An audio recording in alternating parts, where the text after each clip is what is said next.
예레미야 선지자 이스라엘의 나쁜 일들이 계속 일어났단다. 사람들은 점점 하나님 말씀을 듣지 않았어. 나라 곳곳에는 더 많은 우상을 세웠단다. 사람들은 우상 앞에 무릎을 꿇고 절하고 제물을 바쳤단다. 그러면서 사람들은 또 성전 앞에 있는 커다란 제사장 위에 제물을 올리고 하나님께 제사를 드렸단다. 사람들은 이런 생각을 했다. 하나님을 사랑하는 척하자. 혹시 적들이 우리 나라에 들어오면 하나님께 도와달라고 해야 할 거야. 그러면 하나님을 제사를 많이 드려야겠지. 적들이 하나님의 제사를 부수는 것을 하나님도 좋아하실 리가 없으니까 말이야. 이스라엘의 사람들이 생각났던 것처럼 적들이 정말로 쳐들어올 것 같았어. 바벨로니아의 왕이 엄청나게 많은 군대를 끌어모으더니 주위에 있는 나라를 차례대로 빼앗았단다. 이제 곧 이스라엘에도 쳐들어올 것 같았지. 제사장들이 성전 앞에 있는 커다란 제단 앞에서 제사를 드린다고 바쁘게 움직이고 있는데 한 사람이 이쪽으로 걸어오고 있었어. 바로 선지자 예레미야였어. 예레미야 선지자는 화가 많이 난 것처럼 보이기도 하고 또 다른 면은 굉장히 슬퍼 보이기도 했단다. 예레미야 선지자가 그 자리에서 제사장들과 사람들에게 말했어.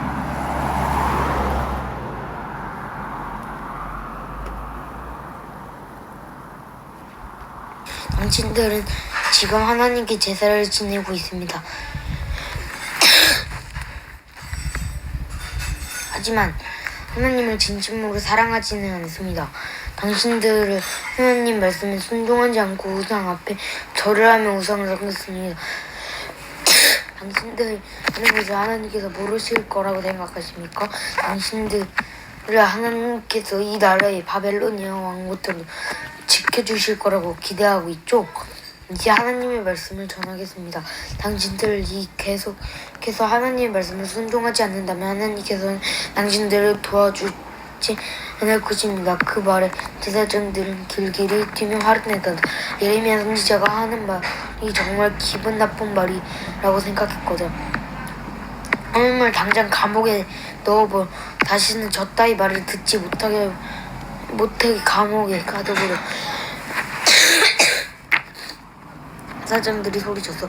그 말대로 예레미야 선지자는 감옥에 갇히고 말았지. 얼마 후 예레미야 선지자는 감옥에서 풀려났단다. 감옥에서 나오고 나서 예레미야 선지자는 같은 말을 계속 전했단다. 예레미야는 하나님의 말씀을 전하는 선지자였어. 선지자는 하나님의 말씀이면 무엇이든 그대로 전하는 사람이야. 예레미야 선지자가 사람들에게 이런 끔찍한 말을 전하는 걸 좋아했을까? 아니야. 얼마 후 이스라엘에 아픈 일이 일어날 거라는 사실에 예레미야 선지자의 마음도 많이 아팠단다. 예레미야 선지자는 이스라엘 사람들을 진심으로 사랑했거든.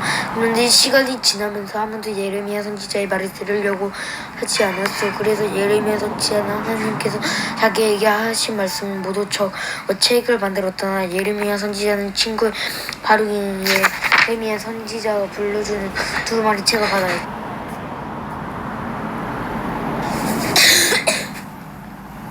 그 말이 책은 지금 우리가 보는 것처럼 한 장 한 장 넘길 수 있는 그런 책이 아니란다. 대신 글씨가 쓰인 종이가 돌돌 말려져 있는 그런 책이었어. 바룩은 이 두루마리 책을 들고 성전으로 가서 큰 소리로 읽었단다. 거기 어떤 내용이 쓰여있을까? 잘 들어봐. 바벨로니아 왕이 예루살렘에 쳐들어올 것 같았어. 그리고 이 성과 성전을 모두 부숴버릴 것 같았어. 바벨로니아 왕은 사람들도 모두 잡아갈 것이다. 하나님께서 예루살렘에 사는 우리를 전혀 도와주시지 않을 것이다. 높은 신함에 사람이 왔어요. 그 두루마리 책을 여호와의 마음에서 들고 갔단다. 왕께서 왕에게 두루마리 책에 쓰여있는 내용을 알려주려고 말이야. 그리고 왕은 앞에서 두루마리 책을 읽었지. 그리고 왕 앞에서 하나님의 말씀을 듣고 여호와김 왕은 지금까지 자기가 한 나쁜 일들을 깨닫겠을까? 하나님이 잘못했다고 기도했을까? 하나님께 용서해달라고 말했을까? 아니, 여호와김은 왕은 오히려 화를 냈단다. 그리고 그 두루마리 책을 불태워버렸어. 그따위 말은 다시는 듣고 싶지 않다면서 말이야. 게다가 여호와김 왕은 바울과 예레미야 선지자를 감옥에 가두라는 명령까지 내렸단다. 하지만 군인들은 두 사람을 찾을 수가 없었지. 그때는 벌써 바울과 예레미야 선지자 아무도 모르는 곳에 소문기었거든. 얼마 시간이 흘러서 드디어 바벨로니아 왕이 예루살렘에 쳐들어왔단다. 바벨로니아 왕은 사람들을 많이 잡아 자기 나라로 끌고 와서 여호와김 왕은 죽임을 당했지.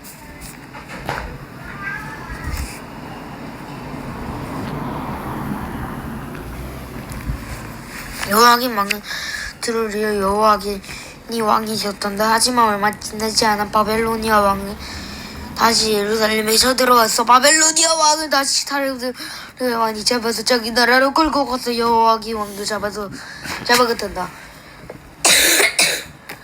바벨로니아 왕은 사람도 잡아가고 성전도 있는 금과 은으로 는 물건들까지 빼앗아갔지. 그 물건들은 바벨로니아에 있는 자기들이 섬기는 우상의 신전에 갖다 놓았단다.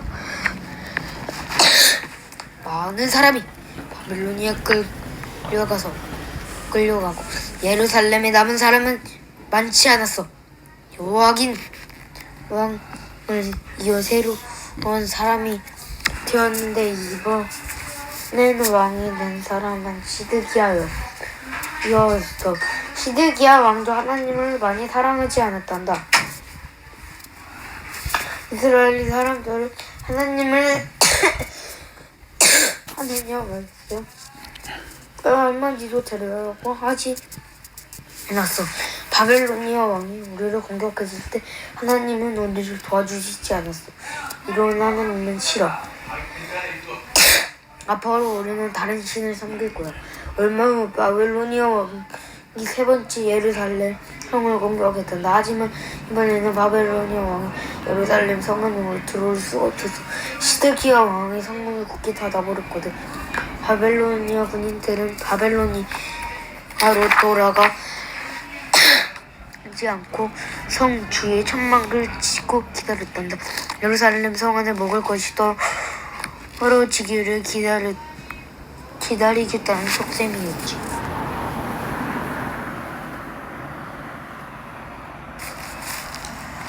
먹을 것이 떨어져 굶어 죽을 지경이 되면 이스라엘 사람 스스로 성문을 열고 밖으로 나올 거라고 생각했지. 이제 예루살렘에서 사람들은 도 안에 든 신세가 된 거야. 바벨로니아 왕의 생각이 맞았어. 오래 기다리지 않아 예루살렘 성 안에 먹을 것이 다 떨어지고 말았단다. 먹을 것이 없어 모든 사람은 굶어 죽기 직전이었지. 이제 어떡하지? 시드기야 왕은 생각했어.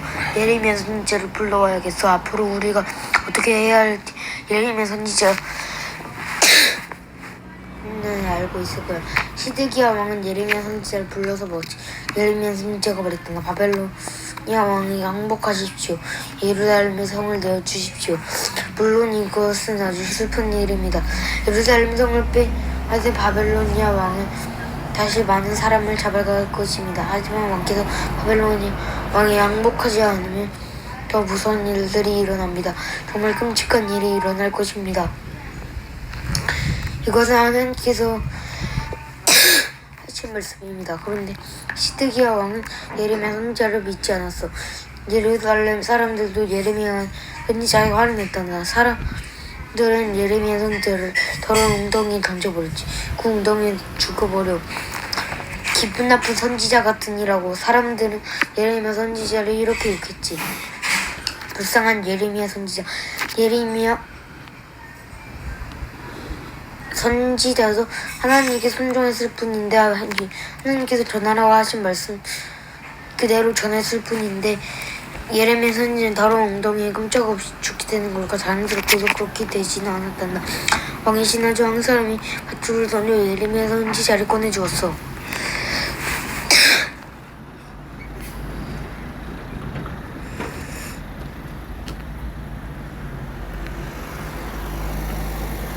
요아kim 왕을 뒤를 이어 요아긴이 왕이 되었다. 하지만 얼마 지나지 않아 바벨로니아 왕이 다시 예루살렘에 쳐들어왔어. 바벨로니아 왕은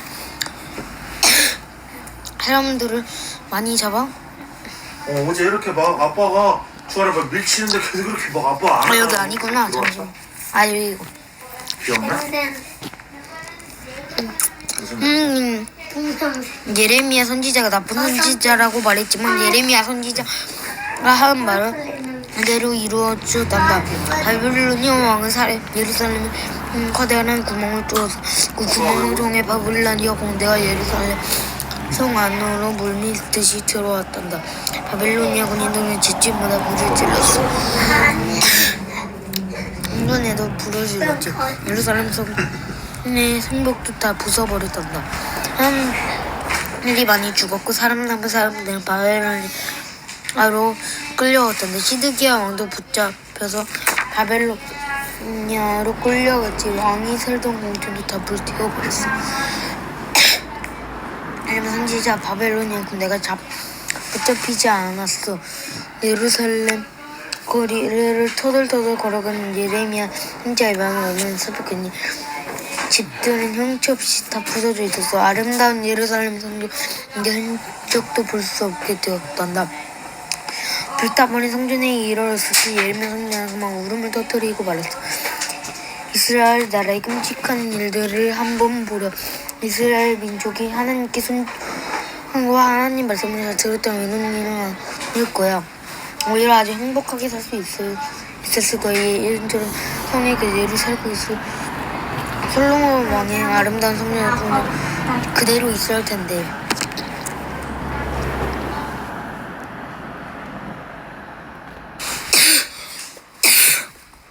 아니 친구들, 바벨로니아 왕은 이스라엘의 대부분은 자기 나라를 끌고 왔어. 왕자 4명도 포함되어 있었지. 이 4명은 아주 친한 친구 사이였어. 왕자 중 한 명은 이름 다니엘이었단다. 바벨로니아 왕은 누부갓네살 왕이었어. 누부갓네살 왕은 힘이 아주 센 나라의 왕이었지. 많은 나라를 빼앗아 모두 자기 나라로 만들었거든. 또 누부갓네살 왕은 아주 무서운 왕이었단다. 모든 사람이 왕을 무서워했어. 만약 그 왕이 누군가에게 화냈다면 그 사람은 이제 큰일 난 거야. 왕은 말 한마디 그 자리에서 죽음을 당할 수도 있거든. 누부갓네살 왕이 높은 신하 한 명에게 명령했어. 내가 이 크고 넓은 나라를 잘 다스릴 수 있는 도와줄 똑똑한 신하가 필요하다. 이스라엘에서 잡아온 사람용 똑똑한 젊은이들을 뽑아라. 그리고 그들을 잘 교육하라. 먼저 우리나라의 말을 가르치도록 해라. 그리고 어려운 책들을 가지고 공부를 많이 시키도록 해라. 그 공부가 다 끝내면 아마 나라를 잘 다스릴 수 있을 거야. 함량 공부를 마친 젊은이들 궁전으로 데려오도록 하라. 그 중에 누가 똑똑한지 보고 이스라엘을 다스리는 일을 시키겠다. 누부갓네살 왕의 신하는 젊은이들 여러 명을 뽑았단다. 다니엘과 친구들 3명도 뽑혔지. 누부갓네살 왕이 신하에게 뽑힌 젊은이들 아주 좋은 집에서 살게 되었어. 멋진 옷을 입고 궁전에 하는 왕이 먹는 것 같은 그런 맛있는 음식을 먹었단다. 그렇지만 다니엘 친구 3명의 마음은 무거웠어. 오래전 하나님께서 이스라엘 민족에 가르쳐주신 명령 때문이었지. 하나님께서 이스라엘 민족에게 먹을 수 있는 고기 먹기와 먹지 말아야 할 고기를 정해주셨어.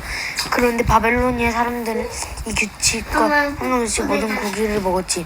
누군데서 뭐 하려고? 왕도 마찬가지였어. 충전해야 될 것 다니엘과 같은데. 그거 충전하면 데리고 가야 될 것 같은데. 친구 3명도 매일 그런 고기를 충전 먹어야만 저기 했어. 있잖아, 저쪽에. 다니엘과 3명의 친구는 하나님을 사랑했단다. 그래서 하나님 말씀대로 하고 싶었지. 그래서 누구한테서 왕으로부터 맛있는 음식을 먹을 수가 없었어. 다니엘은 당신들이 책임지는 왕의 신하를 찾아가 말했단다. 저희 4명은 왕의 궁전에서 오늘 음식을 먹고 싶지 이거 좋아요. 아빠가 않습니다. 하나 줄게. 누가 하나님께 그러면 누가 저희 그런 음식을 먹지 말라 하셨습니다. 누가 아빠 알았지? 그러니 저희에게는 야채와 빵과 물만 주십시오. 다니엘의 부탁에 들으신 왕의 신하는 고민이 되어서 이 신하는 다니엘과 3명의 친구들을 좋아했고 그래서 다니엘의 부탁을 들어주고 싶었지. 하지만 우리 왕이 이 사실을 알게 된다면 왕이 좋아하실까? 다니엘과 3명의 친구들이 야채빵과 물만 먹고 빼빼 마르고 건강이 나빠지면 어떡하지? 왕의 신하가 말했단다. 너를 잘 돌보는 것은 나의 일이다. 만약 너희가 건강이 나빠진다면 그 책임을 내가 져야 한다. 내가 왕에게 벌을 받게 된단 말이야. 저에게 좋은 생각이 있습니다. 하나님 대답해서 앞으로 10일 동안 실험해보는 겁니다. 다른 사람들의 궁전에서 나오는 맛있는 음식을 주시고 저희에게는 야채빵만 주십시오. 열을 지내면 저희 건강이 나빠지는 그때부터 저희도 다른 사람들과 똑같은 음식을 먹겠습니다. 그거 좋겠군. 신하가 말해서 네 말대로 한번 해보자. 그리고 10일 동안 다니엘과 3명의 친구들은 야채와 빵만 물만 먹었단다. 오늘이 지났을 때 어떤 일이 일어날까? 다니엘과 3명의 친구들은 얼굴색이 전혀 나빠지지 않았어. 정말 다른 젊은이는 더 건강해 보였지. 다니엘과 3명의 친구들은 이렇게 생각했어. 우리 하나님 말씀에 순종한 하나님께서 우리를 지켜주실 거야. 다니엘과 3명의 친구들은 하나님을 확실히 믿었어. 그리고 내 사람은 생각한 그대로 하나님께서 사람들을 지켜주셨지. 다니엘과 3명의 친구들은 온몸을 다해 자기 일을 했단다. 열심히 바벨로니아 말을 배웠어. 매우 어려운 책들을 읽고 그 외에도 어려운 것들을 많이 배웠단다. 4명은 무엇이든 잘했어. 다른 젊은이보다 훨씬 잘했지. 하나님께서 다니엘과 3명의 친구들을 늘 도와주셨기 때문이야. 한 명이 지나고 모든 젊은이가 누부갓네살 왕 앞에 끌려나갔단다. 누부갓네살 왕은 젊은이들과 이야기를 나누면서 아주 어려운 것들을 물어보았지. 다니엘에게 3명의 친구는 모든 젊은이들보다 아는 것이 많았어. 나는 젊은이들보다 훨씬 똑똑했다.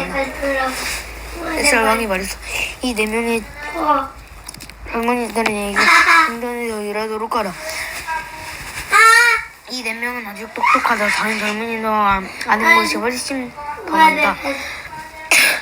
이렇게 해서 다니엘과 3명의 친구들은 바벨로니아 왕의 궁전에서 일하게 되었어. 왕의 신하가 되어 중요한 일을 했다. 구독과 좋아요 눌러주세요. 그리고 파라오가 꿈꾼 깜깜한 밤이었어. 모든 사람이 꿀꿀 자고 있었지. 파라오도 곤히 잠을 자고 있었어. 그런데 잠을 자던 파라오가 갑자기 자리에서 벌떡 일어나 앉았단다. 아주 이상한 꿈을 꾸었거든. 꿈속에서 파라오는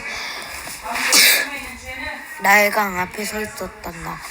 나일강은 이집트에 있는 가장 크고 아름다운 강이야.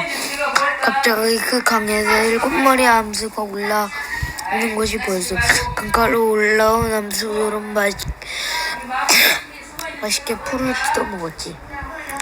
7마리는 모두 아주 생긴 암수들이었단다. 살이 통통하고 털에서 윤이 반지르르 흐르는 그런 암수였어. 시후 7마리의 암수가 강에서 나오는 것이 보였지. 그 암수들도 강가에서 올라오더니 처음에 나타난 7마리 암소의 옆으로 걸어가는 것이 보였지. 그 암소들도 강제에 나타난 암소들은 생겼을까? 처음 암소들처럼 통통하고 멋진 암소였을까? 아니야, 이번 암소는 끔찍한 몰골을 하고 있었어. 빼빼 말라 뼈들이 가죽 사이로 삐죽삐죽 솟아나와 있었지. 말 그대로 뼈만 남은 정말 끔찍하게 생긴 암소들이었어. 그리고 무슨 일이 일어났을까? 뼈만 암사는 7마리 암소들을 일곱 마리 암소 곁으로 다가가는 것이어서 그런 살찐 암소들을 잡아먹는 것이 아니겠어. 아니 베어 먹더니 결국 통통한 암소를 다 먹어버렸어.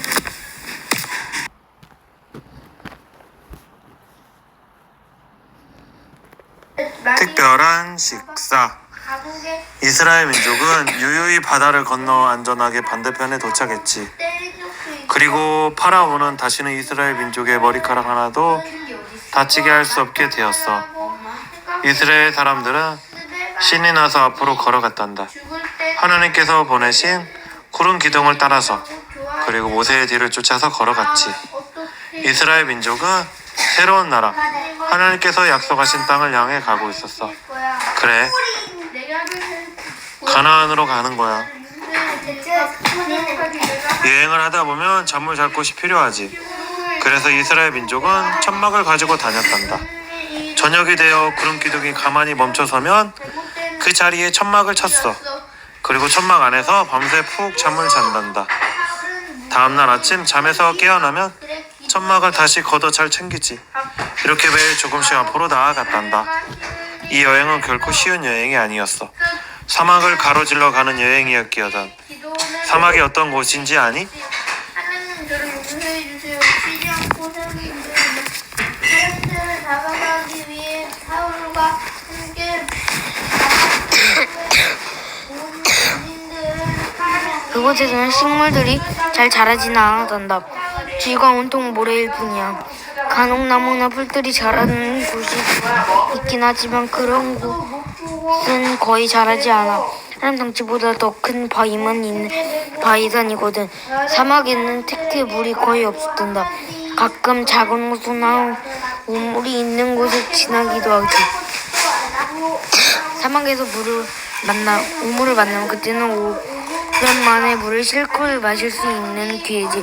앙둥이로 우물 속에 있는 시원한 물을 실컷 마실 수 있단다. 싶어하는 거.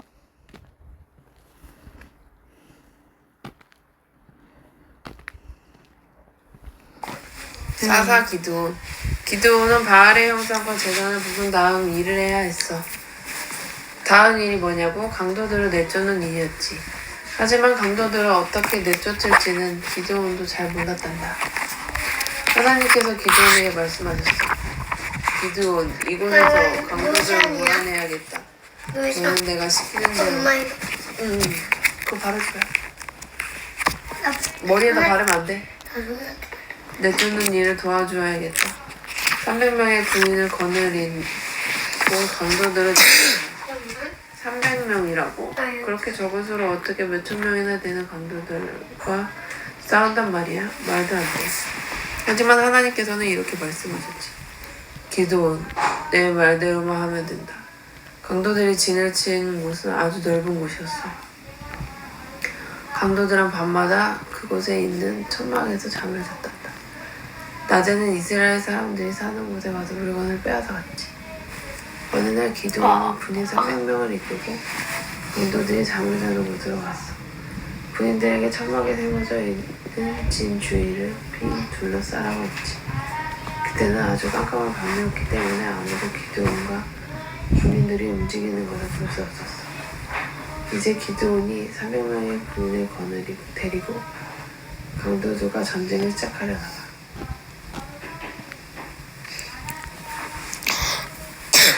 그런데 잠깐, 뭔가 좀 이상한데 기드온과 상대 군인들은 손에 아무런 무기도 없이 어떻게 전쟁을 하겠다는 거지? 기드온과 그의 군인들은 한 손에 나팔을 들고 있었어. 비도 뚜루뚜 하고 부는 나팔 말이야.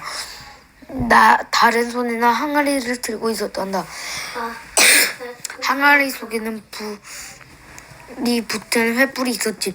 그리고 횃불은 눈에 띄지 않게 항아리 속에 잘 숨겨 있었단다. 전쟁 준비를 마치고는 참 이상하지. 하지만 이렇게 하라고 말씀하신 분은 바로 하나님이셨어.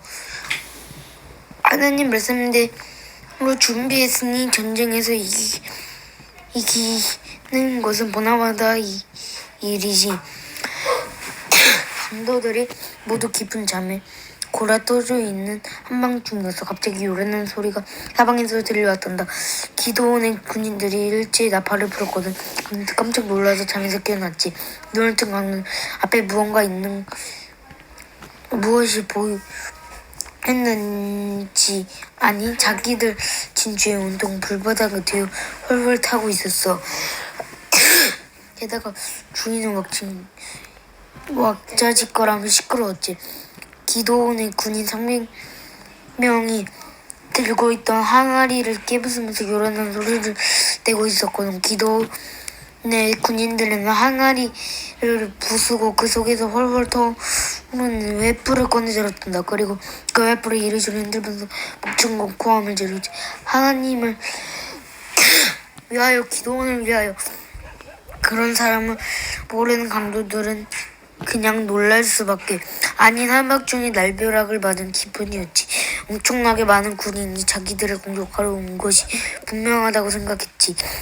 뒤에 깜깜하니까 뭔지 제대로 볼 수도 없고 강도들은 이스라엘 군인들이 벌써 자기들 진 안으로 공격해왔다고 생각했던데 그래서 무기를 찾아들고 싸우기 시작했어. 옆에 있는 사람들을 막 공격했는데 그 사람들은 이스라엘 군인이 아니라 같은 편이었어. 이스라엘 군인인 줄 알고 공격했는데 실제 그 사람들은 같은 편 강도였던 거지. 이스라엘 군인은 아직 한 명도 진 안으로 들어가지 않았다.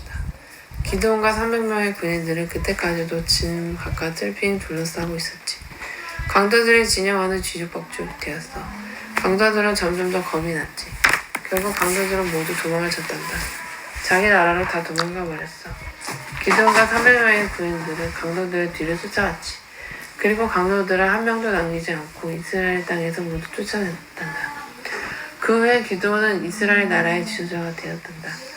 이 당시에는 이스라엘의 지도자를 사다라고 불렀는데 기드온이 사다가 된 거야. 기드온은 언제나 하나님을 사랑하는 사람. 기드온이 사다로 있는 동안 이스라엘은 아주 평화로웠단다. 모두 하나님의 말씀을 잘 지켰지. 끝!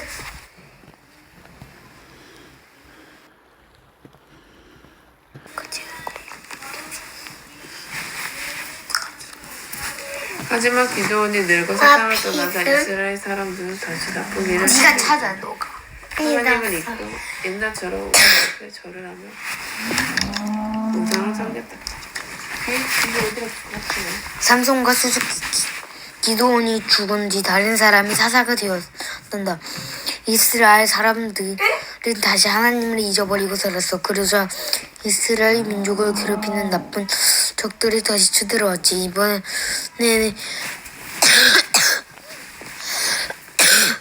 나타난 적은 블레셋이라는 민족이었어. 이 블레셋 민족은 이스라엘 사람들을 아주 심하게 괴롭혔단다. 이때 하나님께서 생각하신 사사는 삼손이었어. 삼손이 태어나기 전 하나님께서 삼손의 어머니에게 이렇게 말씀하셨단다. 앞으로 1년 후 너에게 아들을 주겠다. 그 아들은 나를 위해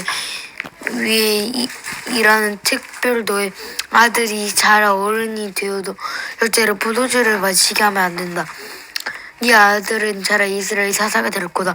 그는 블레셋에 맞서 싸울 것이다. 내가 그를 아주 강하게 만들어줄 것이다. 6년 후에 하나님께서 말씀하신 대로 아들이 태어나지. 삼손의 어머니는 아들을 얻었고 그 아들의 이름을 삼손이라고 지었단다.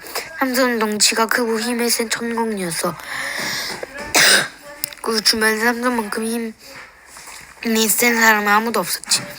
삼손의 어머니는 삼손의 머리카락을 한 번도 자르지 않았단다. 하나님께서 삼손의 머리카락을 자르지 말라고 하셨잖아. 그래서 그래서 삼손은 머리카락이 아주 길었어. 삼손이 자라 어른이 되었어. 삼손은 누구도 겁내지 않았지. 자기 힘이 가장 셌거든. 하나님께서 삼손을 아주 강하게 만들어 주셨기 때문이야. 이제 삼손이 블레셋 민족에서 싸울 때가 되었어. 어느 날 삼손은 블레셋 사람들이 사는 마을로 갔단다. 블레셋 사람들은 늘 이스라엘 사람들을 괴롭혔지. 하지만 삼손은 괴롭히지 않았다. 삼손을 감히 건드릴 용기조차 없었지. 삼손은 그 마을에서 아름다운 아가씨를 발견했어. 그 아가씨가 얼마나 예뻤던지 삼손은 당장 그 아가씨와 결혼하고 싶어 했단다. 삼손이 정말 바보같은 짓을 하려고 하고 있어. 하나님께서 이스라엘 남자는 블레셋 여자와 결혼하면 안 된다고 말씀하셨잖아. 삼손의 부모님도 반대하셨지. 부모님은 삼손에게 이렇게 말씀하셨단다. 이스라엘에도 예쁜 아가씨가 많잖니? 이스라엘 사람 중에 아가씨를 찾아보렴. 하지만 삼손은 고집을 부렸어. 좋습니다. 저는 이 아가씨와 결혼하고 싶습니다.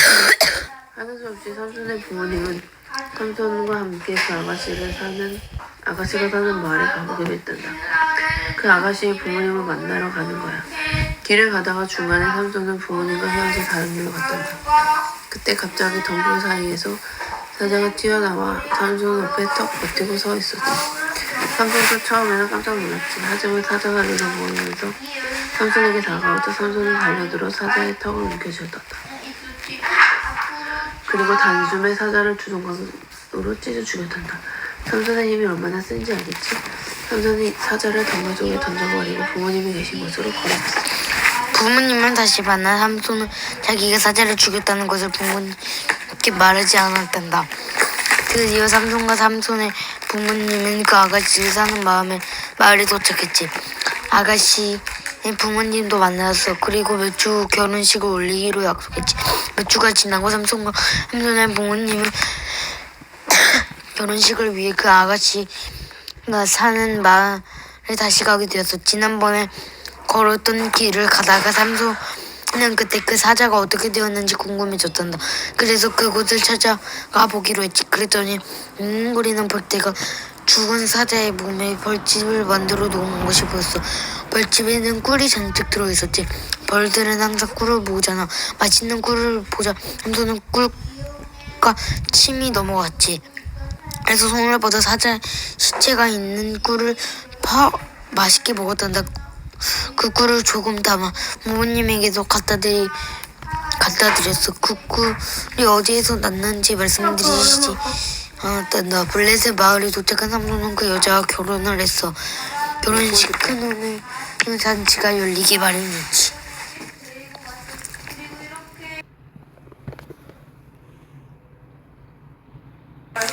삼손과 드릴라. 삼손은 계속해서 이스라엘 사사로 일하고 있을 때였어. 삼손은 기더운 건 널렸지. 언제나 혼자서 블레셋 민족과 싸웠거든. 그러나 다른 이스라엘 사람들은 감히 블레셋 사람들에 맞서 싸우려고 하지 않았어. 하지만 삼손은 블레셋 널 정말 힘을 샀거든. 하나님께 삼손에게 특별히 센 힘을 주셨다. 삼손은 가서 여행하는데 한국 마을에 갔구나. 그리고 그거야 예쁜 여자를 보았어. 여자의 이름은 드릴라였지. 사실과 여자 블레셋 여자가 아니라 이스라엘 여자 결혼한다는 것을 벌써 잊었나 봐. 드릴라 정말로 사랑했지. 하지만 드릴라 함선을 사랑하지 않았어. 함선을 사랑하는 것처럼 보이지만 진심은 아니었단다. 고마워.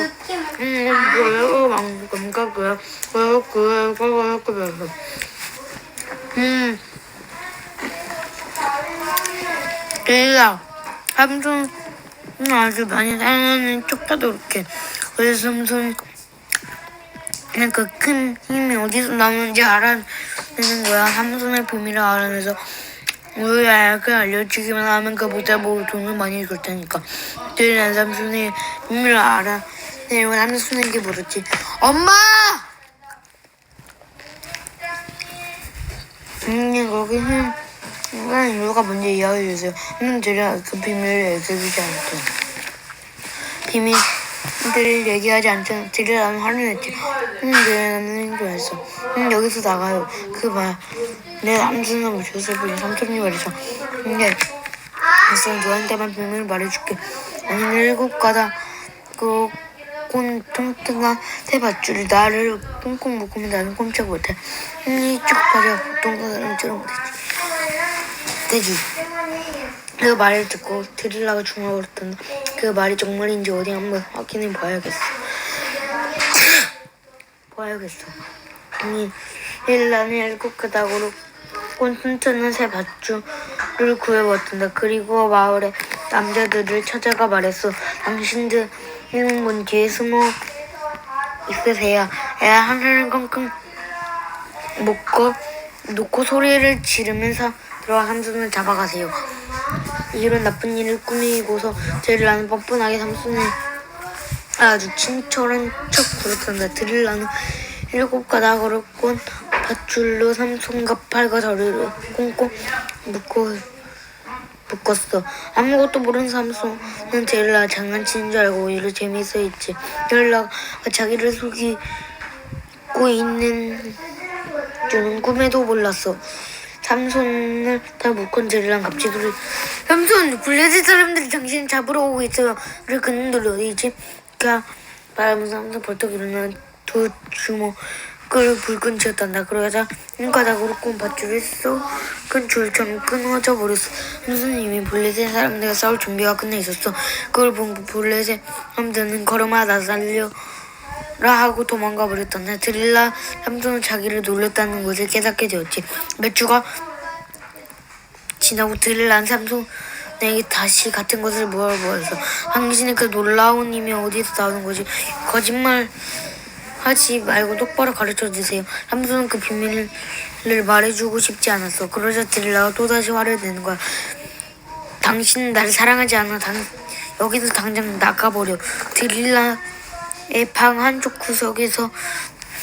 구석에는 옷감을 짜는 배틀이 있었지.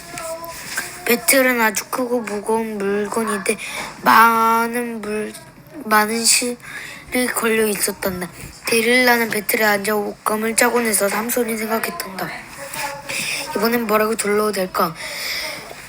지난번에 밧줄이라고 했는데 이번엔 뭐라고 하지? 고민하던 삼손 들러 이렇게 말했어. 내 머리카락을 저 배틀에 있는 실과 함께 섞어 손을 잡으면 내 힘은 사라지지. 나는 힘을 잃고 보통 사람처럼 돼버려. 드릴라가 말했잖아. 그 말을 믿고 한번 시험해봐도 되나요?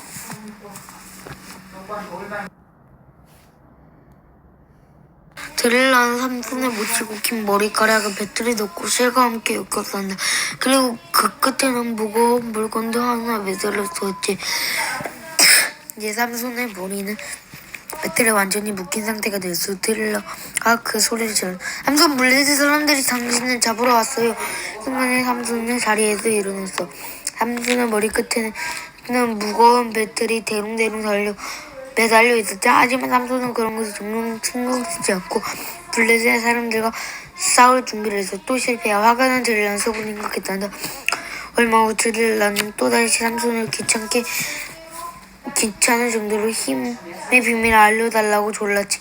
삼손이 그 비밀을 알려주지 않겠다고 하자 드릴라는 당장 쫓아내 버렸다는. 삼손은 너무 슬퍼서 드릴라 없이나 하루도 살 수 없을 것 같았거든. 삼손은 자기가 블레셋 여자와 함께 있다는 것을 하나님께서 싫어하신다는 대신 예쁜 드릴라만 생각했지. 항상 드릴라와 같이 있으면 좋겠다고 생각. 할아버지, 여기서 재밌는 거 하나 알려줘. 드릴라가 아니고 고릴라. 삼손이 말해서 나에게 있는 이 놀라운 힘을 하나님께서 주신 거야. 하나님께서는 내게 머리카락을 절대 자르지 말라고 하셨지. 만약 내 머리카락을 짧게 잘라버리면 나는 힘을 잃을 거야. 이번에는 거짓말이 아니라 것을 들으라 지칠 수 있었단다. 들으라 말 남자들에게 가 이렇게 말했어. 이제 삼손이 가치님의 비밀을 알게 되었어요. 삼손의 힘은 그 긴 머리카락에서 나온답니다. 오늘 밤 삼손이 우리 집에 와서 잘 때 그의 머리카락을 짧게 잘라버리세요. 그러면 삼손은 절대 힘을 쓰지 못할 거예요. 오늘 밤에는 정말 삼손을 잡을 수 있을 거예요. 그리고 내게 줄 돈은 잊지 말고 두둑히 챙겨오세요. 내가 돈을 많이 주겠다고 약속했죠. 그날 밤 삼손이 잠들었을 때 한 남자가 커다란 가위를 들고 삼손이 자는 방으로 살금살금 들어왔어. 그리고 삼손의 긴 머리카락을 싹둑 잘라버렸지. 삼손은 아무것도 모르고 계속 잠을 자고 있었어. 그때 데릴라가 소리쳤어. 삼손 블레셋 사람들 낭심을 잡으러 왔어요. 들에서 벌떡 일어나. 이번에도 블레셋 사람들과 싸우려고 했단다. 그러나 불쌍한 삼손이 이제 힘이 없어져 모여서 블레셋 사람들이 삼손을 붙잡았지. 그리고 자기들 맘대로 끌고 와 감옥 안에 가두었단다. 블레셋 사람들은 삼손을 장님으로 만들어버렸어.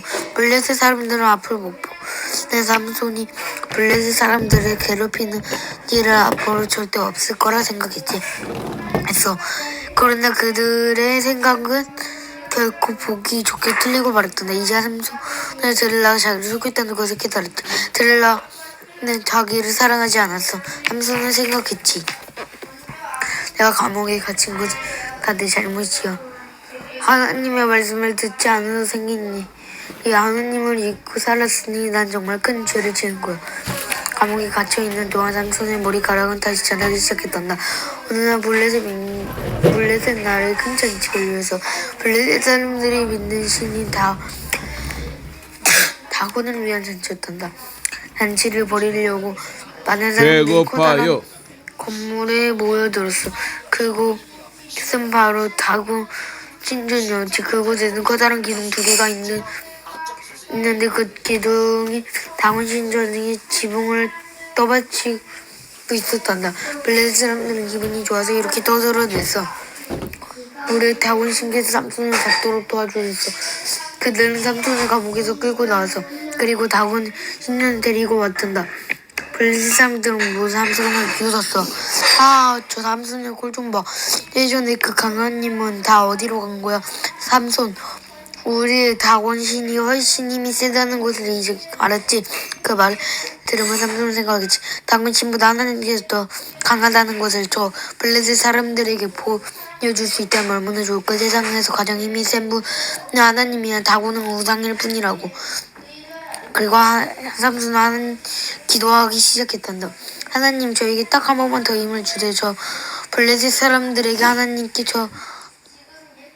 일단 여기까지 읽겠습니다.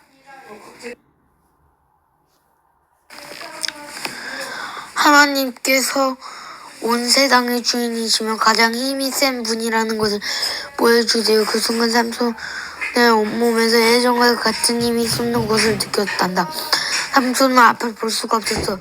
하지만 그의 손과 발은 아직도 튼튼했지. 삼손은 다곤 신전을 떠받치는 2 기둥을 있는 것 다에 밀었단다. 그러다 기둥이 부러지면서 신전의 기둥이 와르르 무너져 내렸어. 그때 다곤 신전에는 많은 사람이 모여 있었지.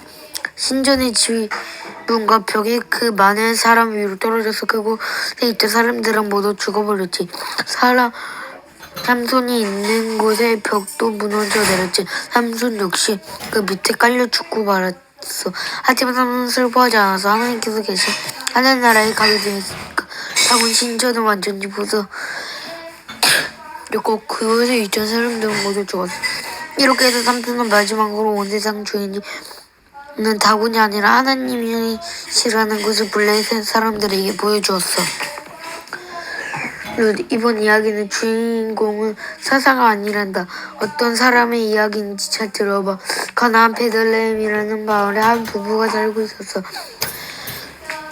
엄마! 읽어줘. 남편의 이름은 엘레멜레. 아니, 엄마가 일로 와. 아내의 이름은 나음이었단다. 두 사람에게는 아들이 2명 있었지. 엘리멜렉과 나오미가 사는 곳에 오랫동안 비가 내리지 않았어. 여기 들판에는. 이거 읽고 그만 읽을 거야? 들판에는! 들판에는 곡식들도 거의 자라지 않았지. 엘리멜렉과 나오미의 집에도 먹을 것이 거의 떨어졌단다. 두 사람은 서로 의논했어. 잠시 다른 나라에 가서 사는 것이 어떻겠소? 이웃 나라에는 곡식이 잘 자라는데. 결국 두 사람은 이웃 나라로 이사를 하기로 했지. 그래서 두 아들을 데리고 모압이라는 나라로 이사를 했단다. 모압에는 먹을 것이 풍족했단다. 네 사람은 그곳에서 행복하게 살았지. 엘리멜렉과 나오미 가족은 그곳에서 오랫동안 살게 되었어. 그러던 어느 날 남편 엘리멜렉이 죽고 말았단다. 나오미에게는 이제 두 아들만 남게 돼. 두 아들은 자라 모압 아가씨와 결혼했다. 한 아가씨의 이름은 오르바이고 다른 아가씨는 루시였어. 오르바와 루시 나오미의 며느리가 되었고 나오미는 이 두 사람의 시어머니가 되었다. 어디야? 여기 그런데 생각지도 못한 슬픈 일이 또 일어났어. 나오미의 두 아들이 모두 죽게 된 거야. 나오미는 큰 슬픔에 빠졌지. 나오미가 말했단다. 고향으로 돌아가야겠구나. 내년 나는 베들레헴으로 돌아가야겠어. 오르바와 루세어 시어머니야 나오미와 함께 길을 떠나지. 세 사람이 가나안 가까이 왔을 때 나오미가 며느리에게 말했어. 오늘은 여기까지 읽겠습니다. 구독과 좋아요 눌러주세요. 뿅.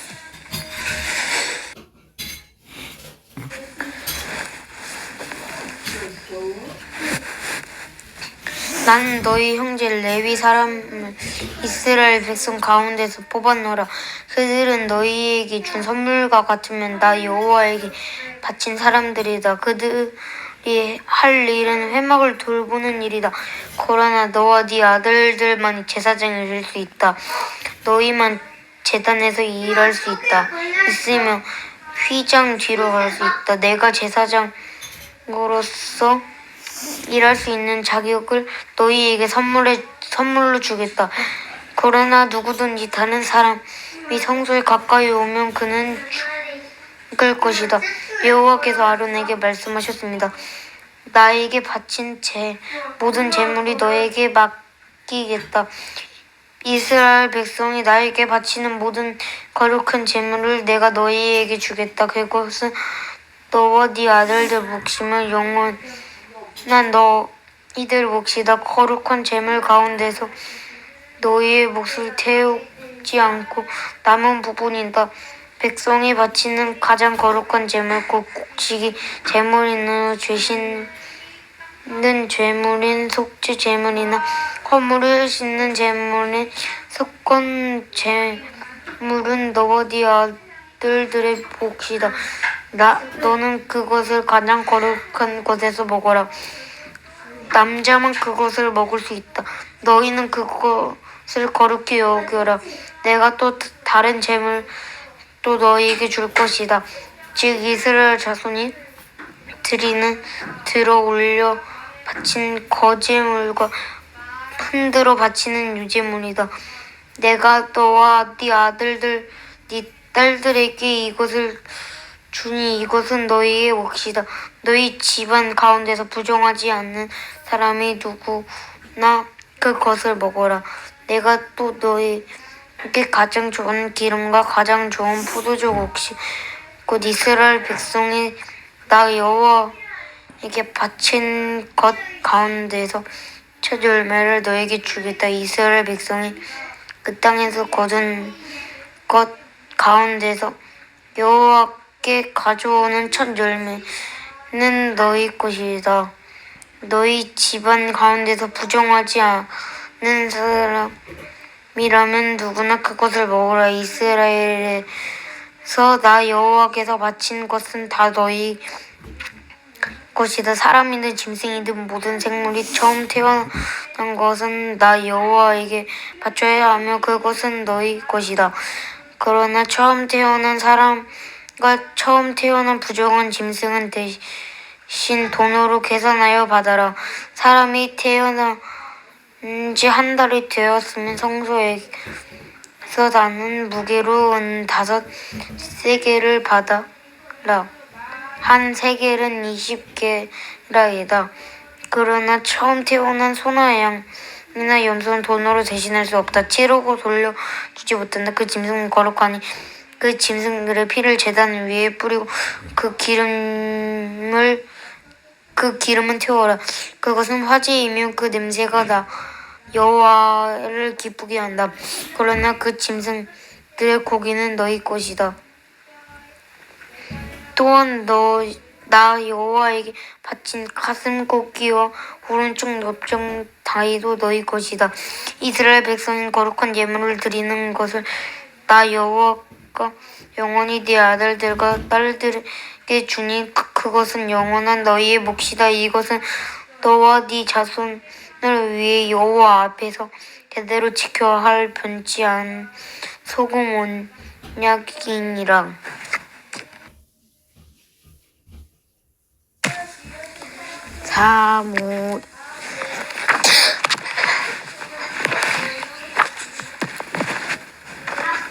사무엘 선지자. 사무엘은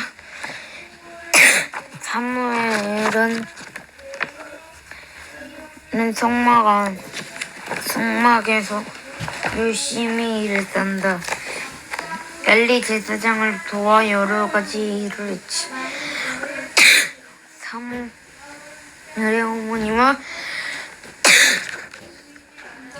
모진 해마다 하나님께 제사를 드리려고 사무엘이 있는 곳으로 왔어. 그때마다 사무엘의 어머니 한나는 사무엘을 위해 새 옷을 가지고 왔단다. 사무엘의 키가 해마다 쑥쑥 자랐거든. 사무엘은 무슨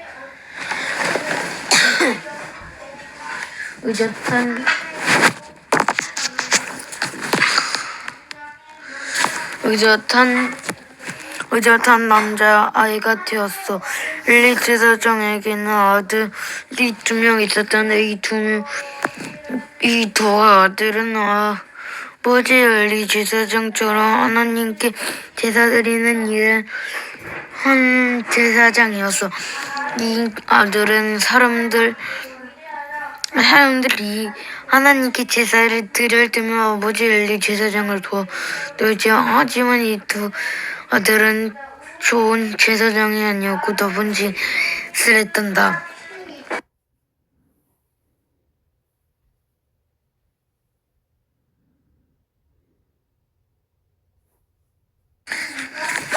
아합 왕과 엘리야 선지자.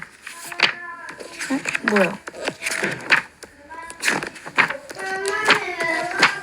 잠시만요. 왕과 엘리야 선지자.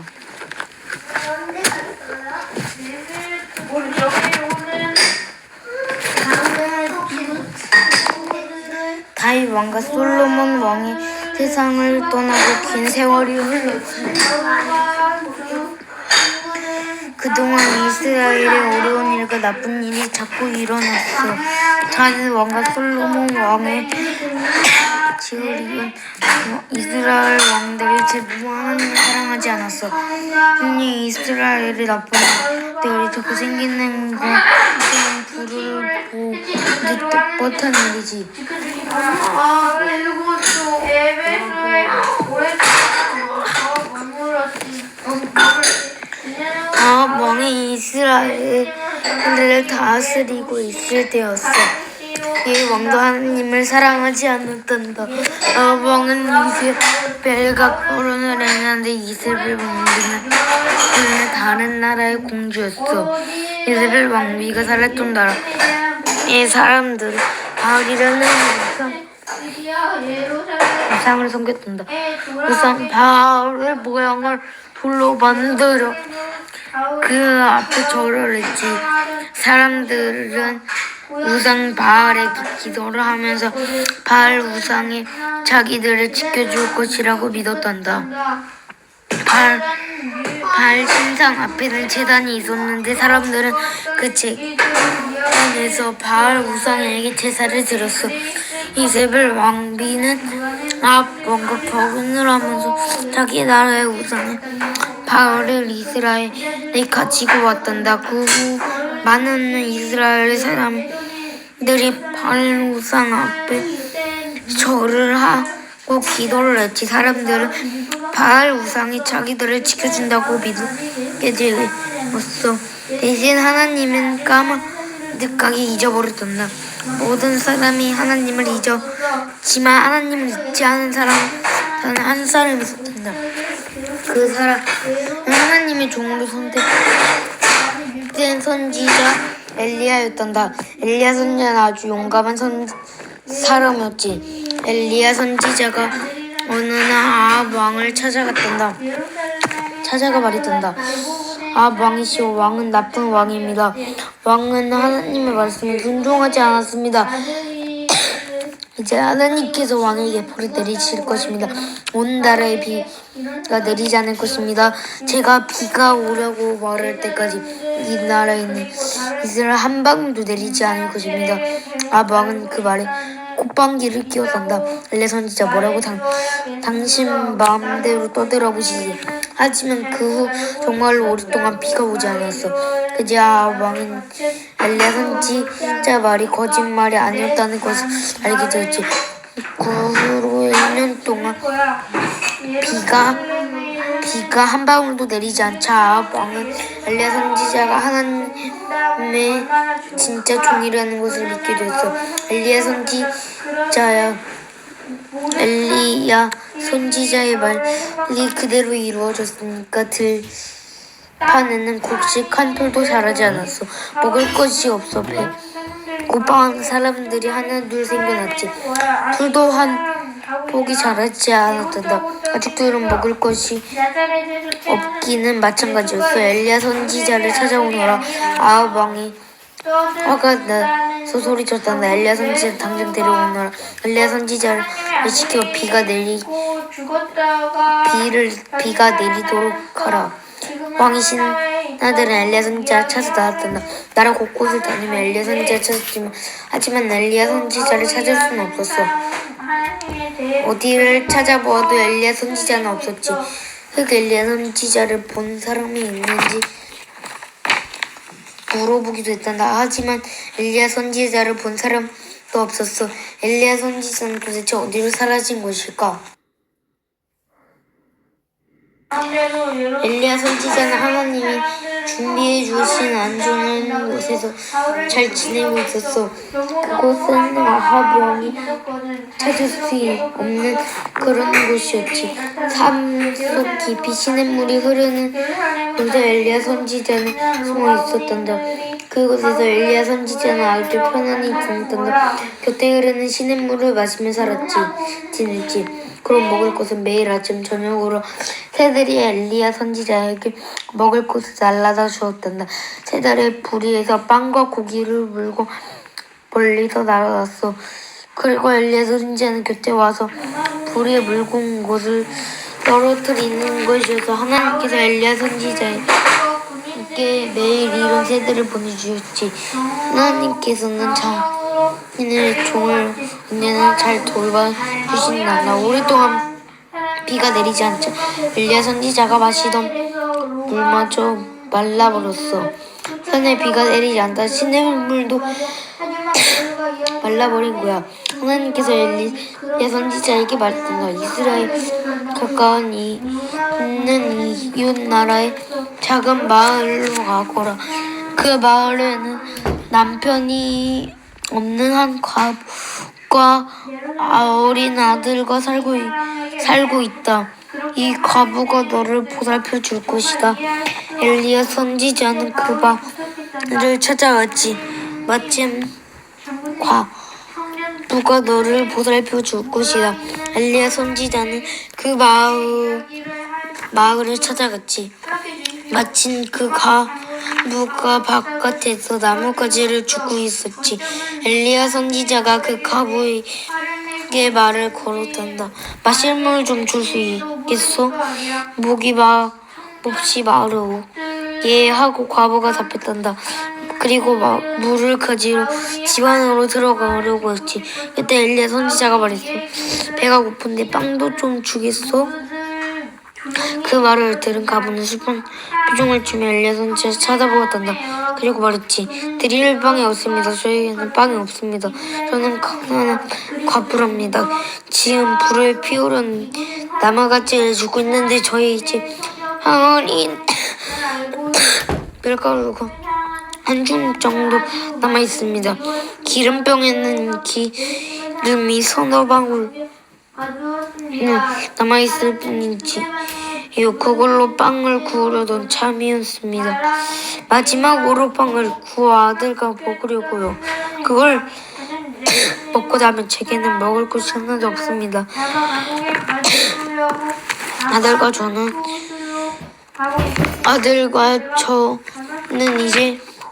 이제 굶어 죽게 될 것입니다.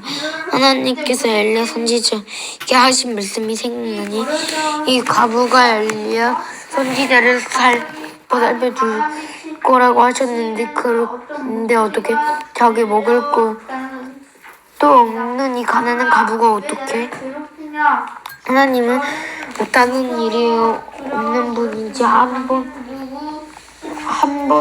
더 하나님의 놀라운 능력을 보게 될 테니 잘 들어봐. 엘리야 선지자가 이 가난한 과부에게 말했단다. 앞으로 비는 계속 내리지 않을 것이요 들판에 곡식이 자라 사람들이 먹을 수 있으려면 오랜 시간이 지나야 하오. 하지만 당신 항아리에 남아있는 밀가루 떨어지지 않을 것이요 기름병의 기름도 없어지지 않을 것이요 당신에게 빵을 구울 밀가루와 기름이 항상 있을 것이요 하나님께서 그렇게 말씀해 주셔서 하나님께서 나가 나를 위해 빵을 만들어 오시오. 그리고 당신과 당신 아들이 먹을 빵도 만드시오. 그 과부는 엘리야 선지자의 말을 믿었단다. 예수님이 제게 대답하셨습니다. 나뭇가지를 모아 불을 피우고 항아리에 남은 마지막 밀가루를 보냈어. 그리고 마지막 남은 기름 몇 방울 부어 엘리야 선지자를 위해 빵을 구웠지. 근데 깜짝 놀랄 일이 일어났단다.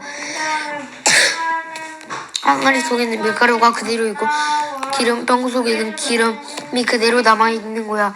과부는 빵을 다시 만들고 있었지. 빵을 다시 만들었는데 항아리 속에는 밀가루가 여전히 남아있고 기름병에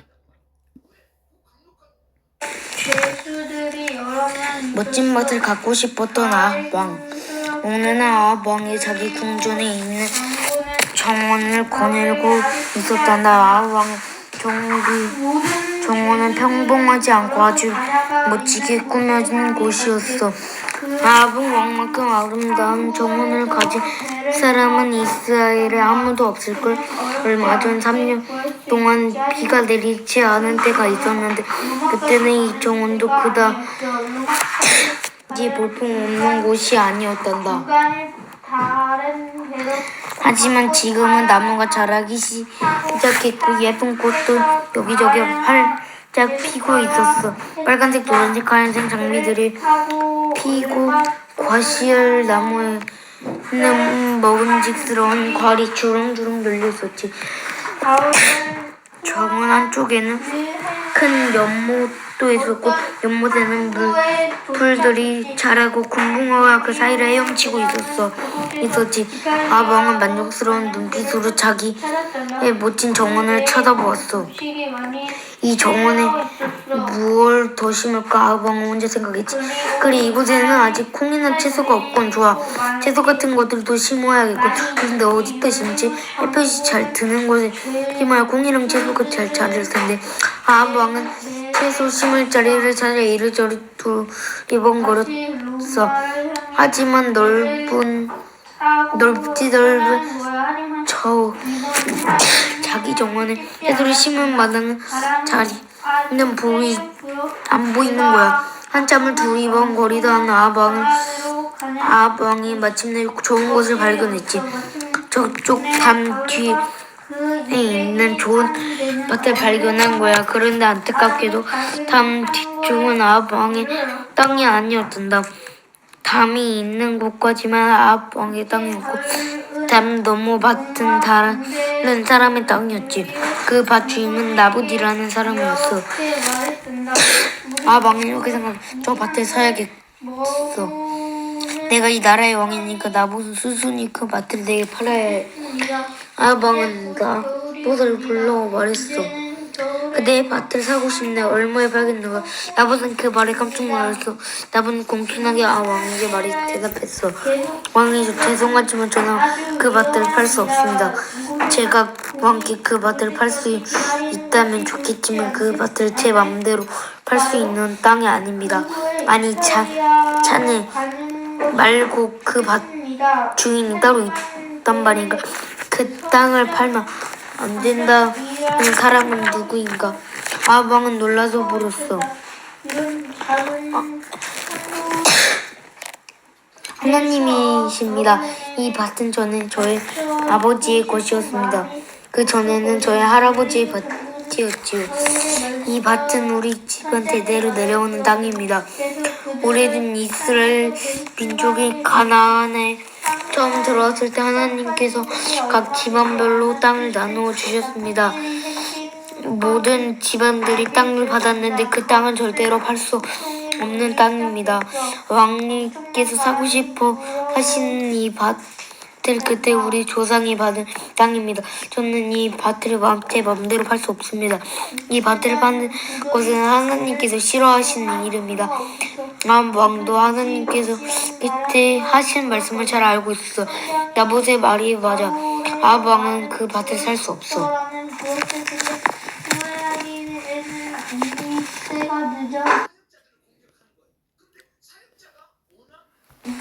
아합 왕은 크게 실망해서 자기의 궁전으로 돌아왔단다. 그런데 지금까지 멋지다고 생각했던 자기 정원이 갑자기 꼴도 보기 싫어지는 거야. 콩나는 채소도 없는 정원이 무슨 쓸모가 있담. 정말 쓸모없는 정원이요. 아합 왕은 자기 침대로 가두 들어누워버렸어. 다른 사람들과 말하는 것도 싫었어. 음식 먹기 싫어졌지. 마치 어린아이가 굴이 났을 때처럼 행동했단다. 그런 사실은 안 이세벨 왕비가 아합 왕이 누워있는 방으로 찾아왔단다. 뭐 때문에 그렇게 끙끙거리고 있으세요? 아세벨 왕비가 물었지. 당신은 정말 이 나라의 왕이십니까? 왕은 자기 맘대로 뭐든 할 수 있지요. 가지고 싶은 것은 뭐든 다 가질 수 있어요. 내일 당신 그 밭을 차지할 수 있도록 제가 알아서 하겠습니다. 나쁜 이세벨 왕비가 무슨 일을 꾸미려고 하는 것일까? 이세벨 왕비는 곧 그 성을 다스리는 성주에게 편지를 얻은다. 그 편지를 받은 나봇은 하나님과 왕에게 순종하지 않았다고 썼어. 그래 성주가 나봇에게 벌을 주어야 하는데 내일 성주가 나봇을 반드시 죽이라고 편지를 명령했단다. 이세벨 왕비가 지어낸 이 거짓말 좀 봐. 나봇이 하나님께 순종했다고? 아니지. 나봇은 하나님의 말씀을 잘 듣고 지키려고 했던데 하나님께서는 나봇에게 그 밭을 팔지 말라고 하시고 나봇은 그 말씀대로 했어. 편지를 받은 성주도 나봇이 잘못하지 않았다는 것을 잘 알고 있었지. 하지만 성주는 이세벨 왕비가 무서웠어. 성주는 이렇게 생각했단다. 뭔가 왕비의 말을 안 들었다가 나중에 무슨 고생을 하려고 그냥 나봇을 죽이는 편이 낫겠어. 다음날 성주가 보낸 사람들이 죄도 없는 나봇을 집에서 끌어내 죽였단다. 정말 가슴 아픈 일이지. 이제 아합 왕은 자기가 바라던 나봇의 밭을 차지하게 되었지. 더군다나 땅 값으로 동전 한 푼도 지갑하지 않고 나봇 밭을 차지하게 되었어. 이미 주인 나봇은 죽어버렸으니까 아합 말대로 할 수 있게 된 거지.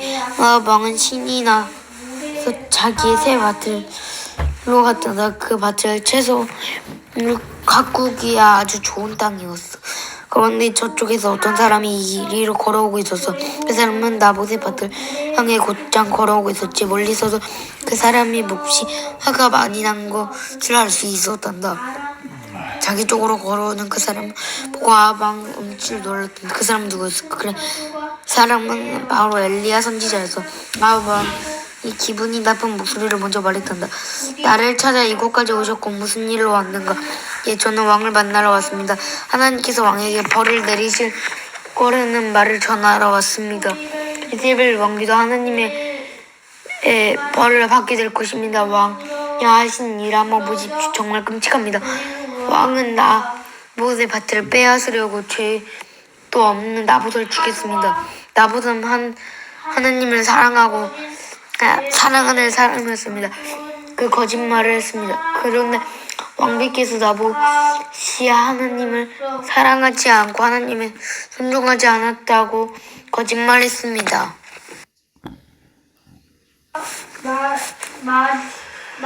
왕은 정말 나쁜 일을 하셨습니다. 왕의 아내 이세벨 왕비는 더욱 나쁩니다. 하나님께서는 왕에게 벌을 내리실 것입니다. 그리고 이세벨 왕비는 더 무서운 벌을 내리실 것입니다. 말을 마친 엘리야 선지자는 그 자리를 떠났단다. 겁이 나 아합 왕도 자기 궁전으로 돌아갔지. 새 밭이 생겼다고 좋아했는데 그 마음은 금세 사라져버렸어. 엘리야 선지자는 하나님이 보내신 선지자라는 것을 아합 왕도 잘 알고 있었지. 그리고 엘리야 선지자가 한 말은 반드시 이루어진다는 것도 알고 엘리야 선지자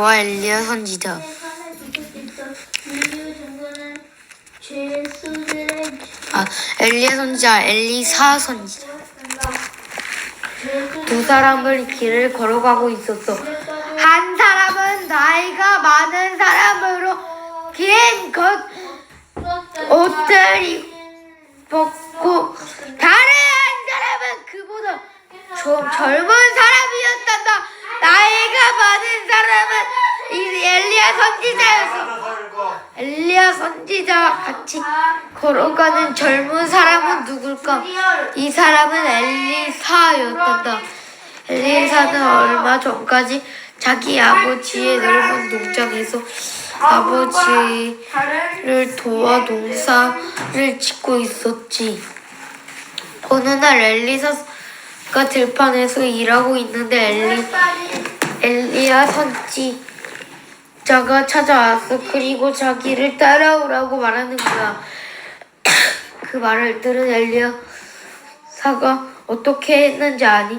자기가 하는 농사일을 당장 그만두고 엘리야 선지자를 따라 나섰단다. 엘리야 선지자를 따라가는 것이 농장 일보다 훨씬 중요하게 보였거든. 엘리야 선지자는 나이가 아주 많았어. 하나님께서는 엘리야 선지자를 하늘 나라로 곧 데려가겠다고 말씀하셨지. 엘리야는 훌륭한 선지자였어. 평생 사람들에게 하나님의 말씀을 잘 들여야 한다고 가르쳤지. 하나님은 사람들을 많이 사랑하죠. 그리고 사람들이 평안히 살 수 있도록 지켜주시길 원하죠. 우리가 하나님의 보호를 받으려면 하나님께 순종해야 돼. 엘리야 선지자는 이스라엘 민족에게 이 사실을 반복해서 가르쳤지.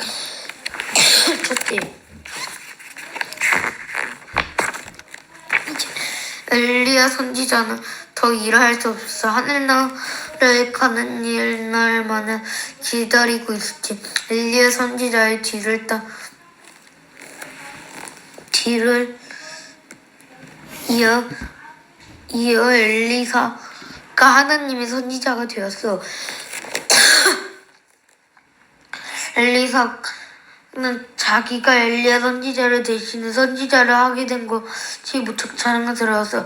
비록 그 일은 매우 어려운 일이라도 또 말이야 엘리야 선지자는 엘리사 곁에 가까이 두고 있으면서 모든 일을 도와주었어. 길을 걸어다녔던 동안에도 두 사람은 많은 이야기를 주고받았지. 엘리야 선지자가 엘리야 선지 가르쳐줘야 할 게 많았다.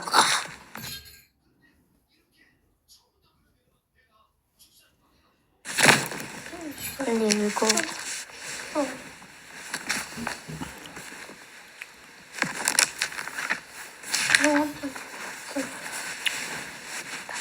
여호수아의 마지막 인사. 여호와께서는 이스라엘에게 주변의 모든 적들을 물리치게 하시고 평화를 주셨습니다.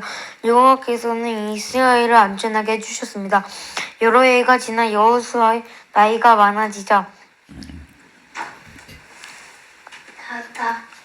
여호수아는 모든 장로들과 지도자들과 이스라엘 재판장 관리들을 모았습니다. 여호수아가 말했습니다. 난 이제 매우 늙었소. 여러분은 여호와께서 우리의 적을 향해 하신 일을 보았소. 여호와께서는 우리를 도우셨소. 여러분의 하나님 여호와께서는 여러분을 위해 싸우셨소. 보시오, 나는 여러분을 위하여 여러분의 지파들에게 요단강부터 헤어지는 곳 지중해 아직 남아있는 나라와 이미 정복한 나라를 제비 뽑아 놨소. 여러분의 하나님 여호와께서 그 땅에 사는 백성들을 쫓아내실 것이요 여러분은 그 땅에 들어가게 될 것이요 여호와께서는 이 일을 약속하셨소. 힘을 내시오. 왼쪽으로나 오른쪽으로 치움 없이 모세의 율법책에 써있는 모든 것에 복종하도록 주의하시고 우리 가운데 아직 이스라엘 사람이 아닌 다른 민족이 살고 있어. 그들은 자기들의 신을 섬기고 있어. 그들과 친구가 되지 마시오. 그 신의 이름으로 맹세하지 마시오. 그들의 신을 섬기거나 예배드리지 마시오. 여러분은 하나님께 여호와 계속 따라야 하고 전에도 그랬듯이 앞으로도 그래야 하고 여호와께서는 여러분이 크고 강한 여러 나라를 물리치도록 이기도록 도와주셨소. 여호와께서는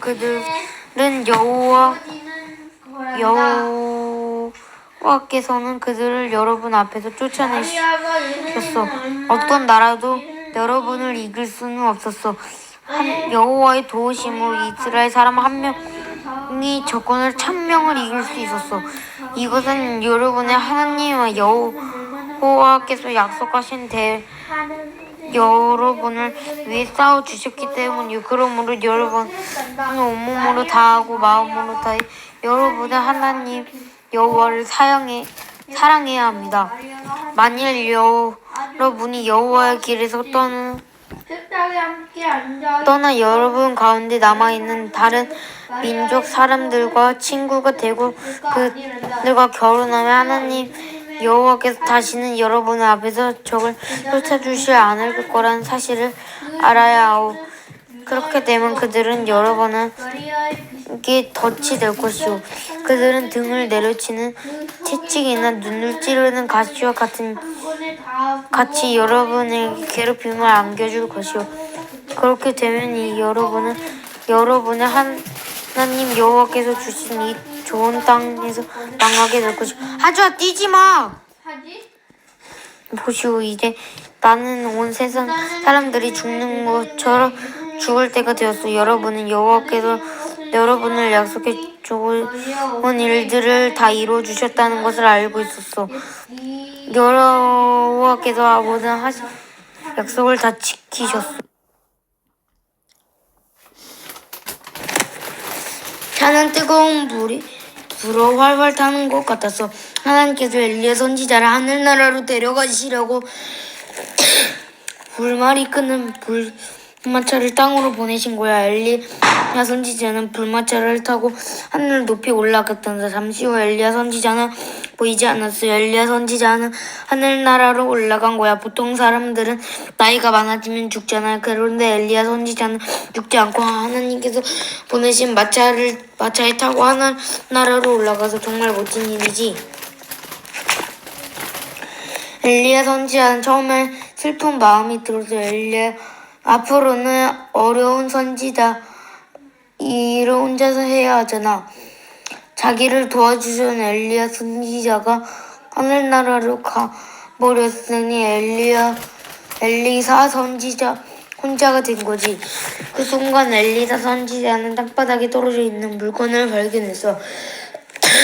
그것은 엘리야 선지자의 겉옷이었단다. 엘리야 선지자는 하늘나라로 올라갈 때 겉옷을 떨어뜨리고 간 거야. 엘리사 선지자는 그 겉옷을 집어들어 자기가 입었단다. 엘리야 선지자의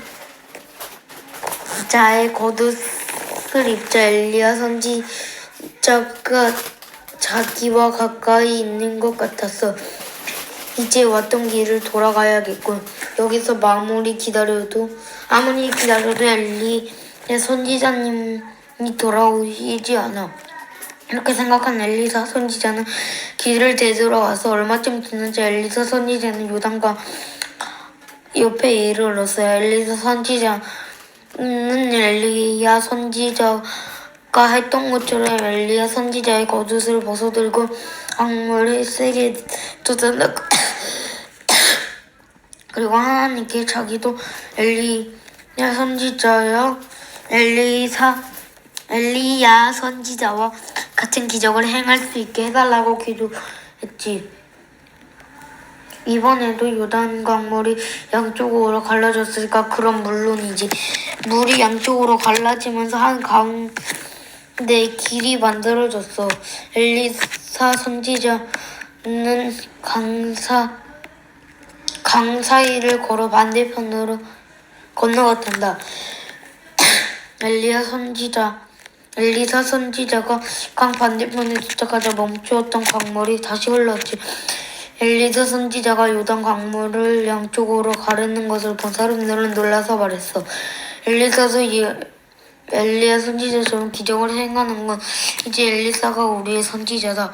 하나님의 종 엘리사 선지자.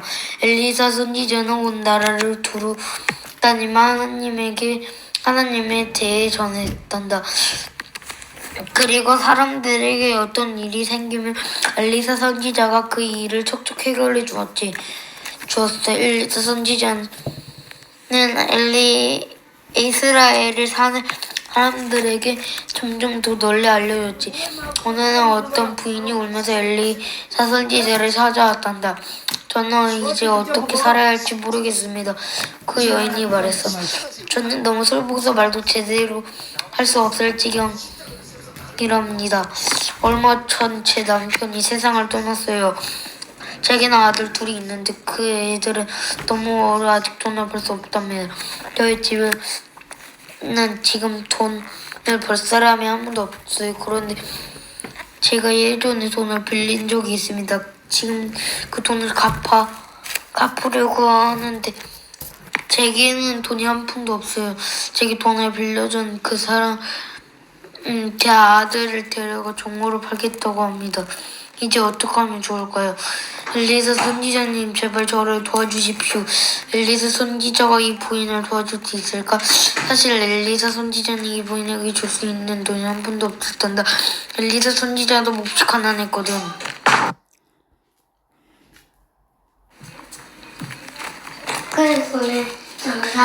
하지만 엘리사 선지자는 하나님께서 이 부인을 도와주시라는 것을 확실히 믿었지. 엘리사 선지자가 이 부인에게 물었단다. 혹시 집에 내다 팔만한 것이 있습니까? 부인이 대답했지. 기름이 조금 들어있는 기름병이 하나 있을 뿐입니다. 그 외에는 아무것도 없습니다. 그렇다면 이웃 집에 가서 빈 병이나 빈 그릇을 빌려오십시오. 빈 병과 그릇을 부인 집으로 들고 와 부인의 기름병에 있는 기름을 부으세요. 하나씩 하나씩 차례대로 가득가득 부으세요. 두 아들도 그의 일을 돕도록 하시래요. 그리고 기름을 붓는 동안 부인과 두 아들 외에는 아무도 부인 집에 같이 있어서는 안 됩니다. 엘리사 선지자가 정말 이상한 일을 시키지. 그런데 이 일은 하나님께 엘리사 선지자에게 가르쳐 주신 것이어서 엘리사 선지자는 하나님께서 하신 말씀을 그대로 그 부인에게 그대로 전할 뿐이었지. 하나님께서 이 부인의 어려움을 해결해 주실 텐데 어떻게 하실지 잘 들어봐. 이 부인은 엘리사 선지자가 시키는 대로 했단다. 이웃집에 가서 빈병과 그 그릇을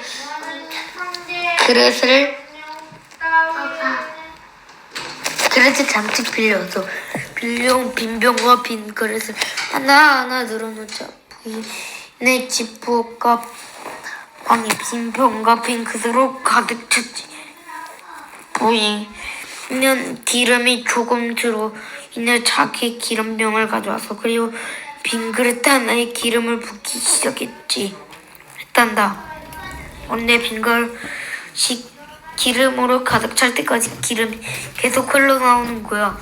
곁에 있던 두 아들은 그 그릇을 옆에서 치우고 다른 빈 그릇으로 그 자리에 갖다 놓았어.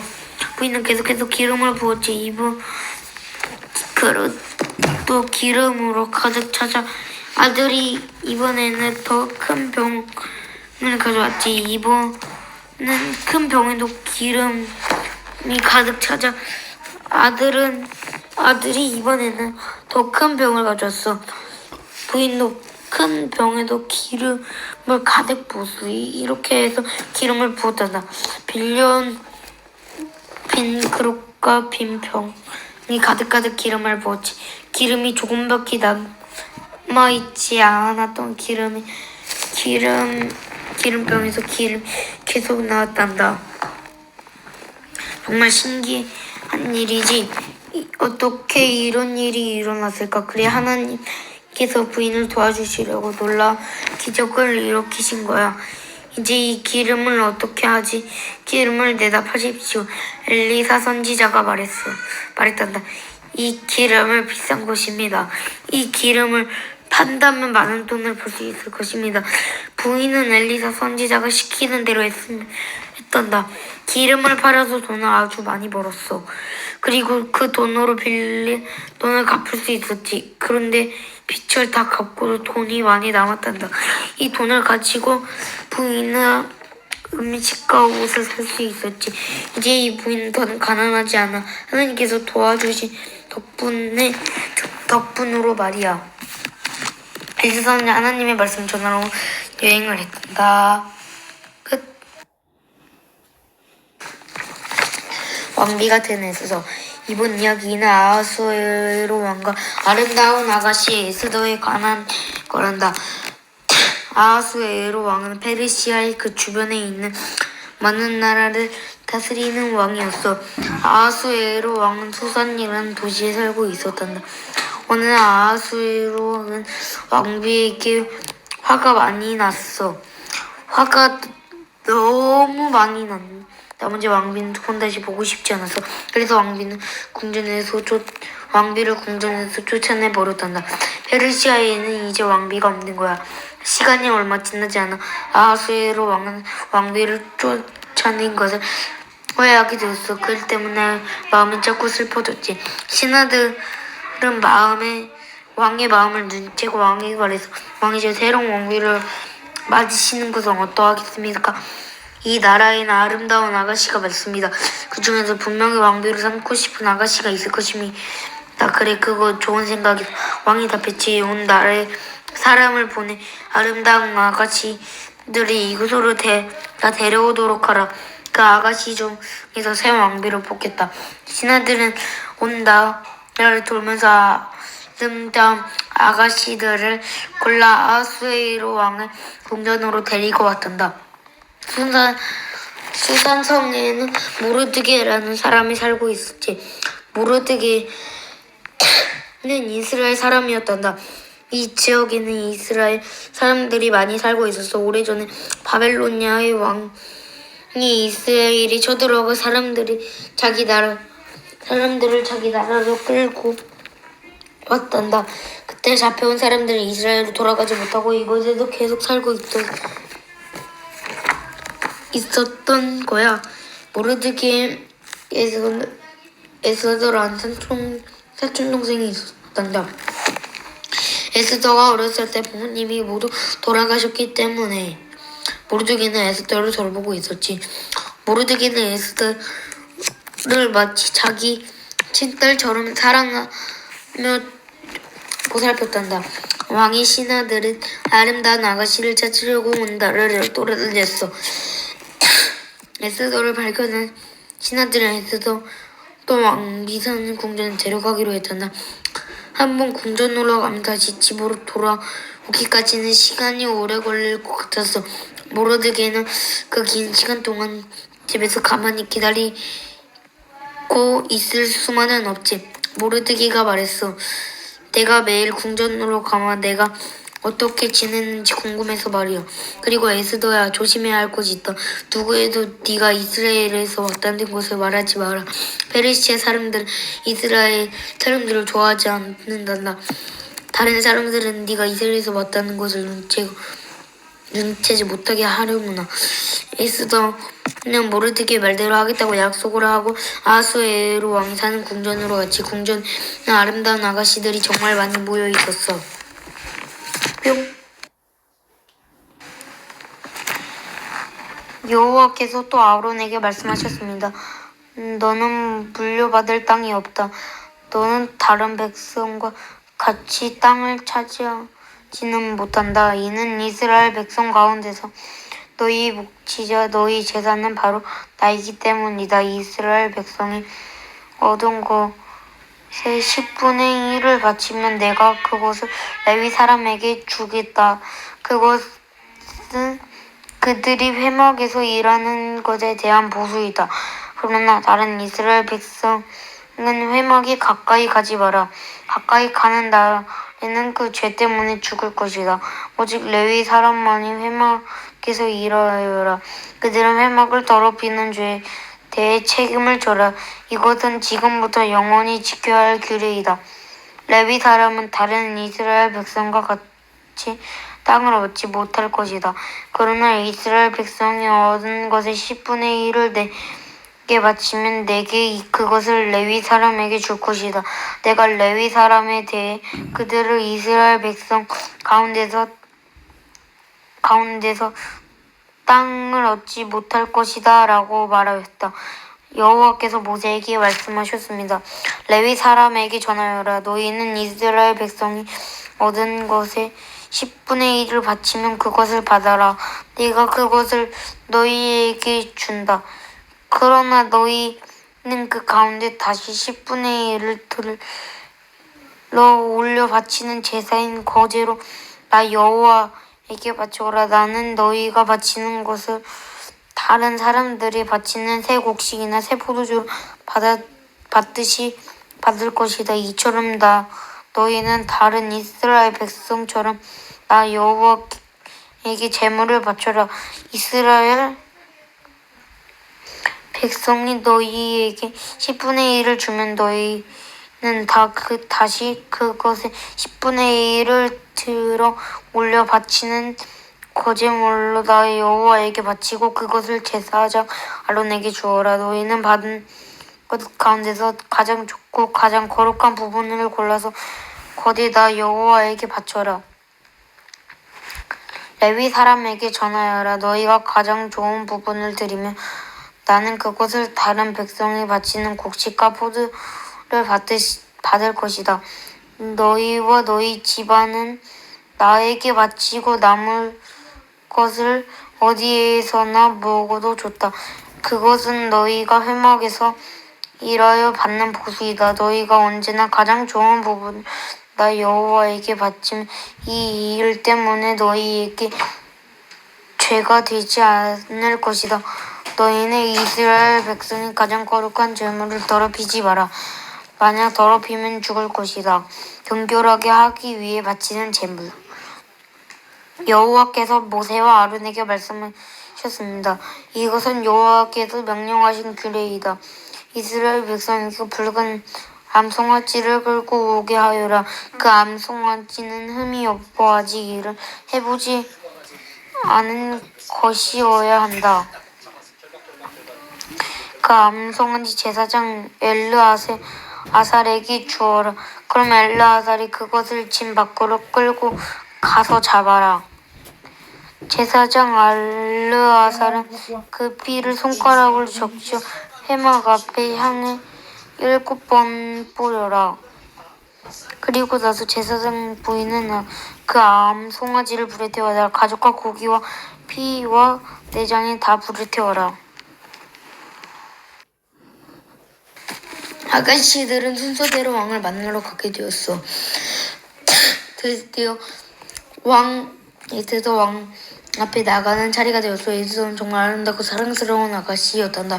에스더와 아하수에로 왕 앞에 나갔을 때 왕은 첫눈에 에스더에게 반하고 말했단다. 다른 아가씨들보다 에스더를 더 좋아하게 되었지. 왕이 말했단다. 에스더가 가장 아름답고 내 마음에 드는 아가씨다. 에스더와 결혼하겠다. 이제 에스더는 이 나라의 새 왕비가 될 것이다. 잠시만요.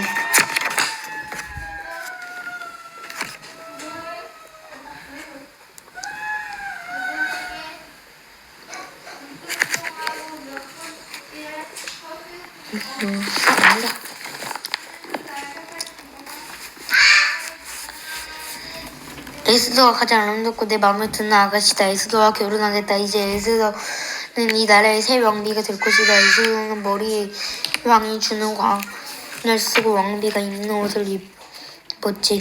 아하수에로 왕과 결혼하여 페르시아의 왕비가 되었단다.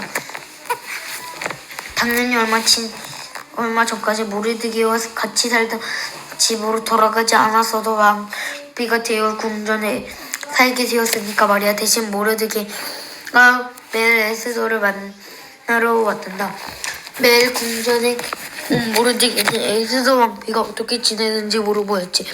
어느 날 모르드게가 궁전에 있을 때였어. 모르드게는 우연히 신하 2명이 소리를 죽여 말하는 이야기를 듣게 되었어요. 이 신하들은 왕을 아주 싫어하고 있었는데 왕을 죽이려는 계획을 짜고 있었어. 가만있어, 이거 마무리하고 가만있어. 저 사람의 말을 다 듣기도 모르는 그 내용을 에스더 왕비에게 급히 전했지. 에스더 왕비도 다시 왕에게 그 사실을 알렸어. 아하수에로 왕은 당장 그 두 신하를 잡아오라고 명령을 내리고 두 신하를 벌을 내렸단다. 그 두 신하는 계획을 실패로 돌아가고 말했다.